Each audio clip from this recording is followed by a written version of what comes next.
ఈ భూభారతి అద్భుతంగా ధరణిని బంగాళాఖాతంలో వేసి భూభారతిని తీసుకొచ్చి పేదవాడికి రైతన్నలకి భూములున్న ఆసాములకి భద్రత కల్పిస్తున్నందుకు మీకు దుఃఖం వస్తుందా? ఎందుకు దుఃఖం వస్తుందో ఒక్కసారి మీరు ఆత్మ పరిశీలన చేసుకోవాలండి. మాజీ ముఖ్యమంత్రి గారు, ప్రజలు ఎవ్వరూ దుఃఖపడటంలా. నిజం, మీరు ఎంత రెచ్చగొట్టినా కొన్ని విషయాలు నిజంగా ఒప్పుకుంటాం, ధైర్యంగా ఒప్పుకుంటాం.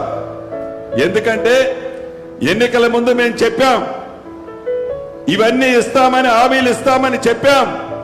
ధనిక తెలంగాణ రాష్ట్రాన్ని ఆనాడు రాష్ట్ర విభజన ముందు మీ చేతిలో పెడితే మా చేస్తే ఒక 2-3 వేల కోట్లు 2-3 లక్షల కోట్లు అప్పు చేసి ఉంటారు అనుకున్నాం.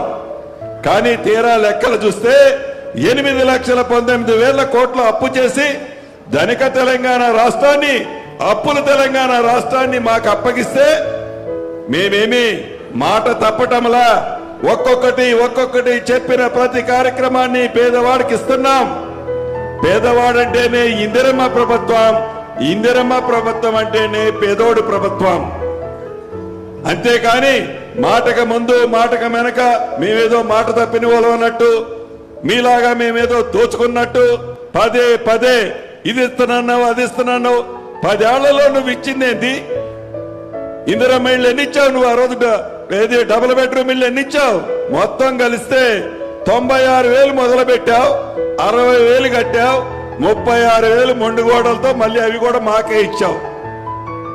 ఈనాడు ఇందిరమ్మ ప్రభుత్వంలో మొదటి విడతనే 4.5 లక్షలు ఈ రాబోయే 5వ తారీఖు లోపే అర్హులైన పేదవాళ్లే ముందిస్తారు.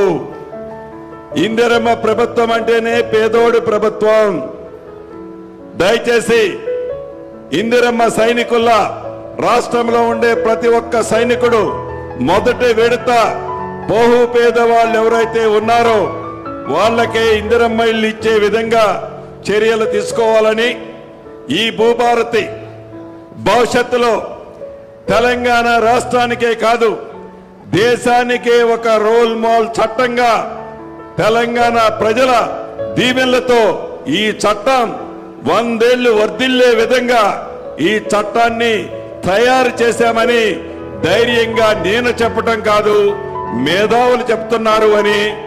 దుఃఖం వచ్చిన వాళ్ళు ఎవరైనా ఉంటే మీరు ఏ ప్లాట్ఫారం మీదకి పోయి కన్నీరు మున్నీరుగా సముద్రము పొంగే విధంగా మీరు దుఃఖించినా, మీరు అధికారంలో ఉన్నప్పుడు చెయ్యలేని పనులన్నీ ఈనాడు ఇందిరమ్మ రాజ్యంలో గౌరవ ముఖ్యమంత్రి రేవంత్ రెడ్డి గారి నాయకత్వంలో తూచా తప్పకుండా ప్రతి కార్యక్రమాన్ని పేదవాడికి అందే విధంగా ఈ ప్రభుత్వం చేపట్టుద్ది అని మరొక్కసారి ఈ వేదిక ద్వారా రాష్ట్ర ప్రజలందరికీ తెలియజేస్తూ, ఈ భూభారతి ఏదో ఒక రోజున చెప్పిపోయేది కాదు,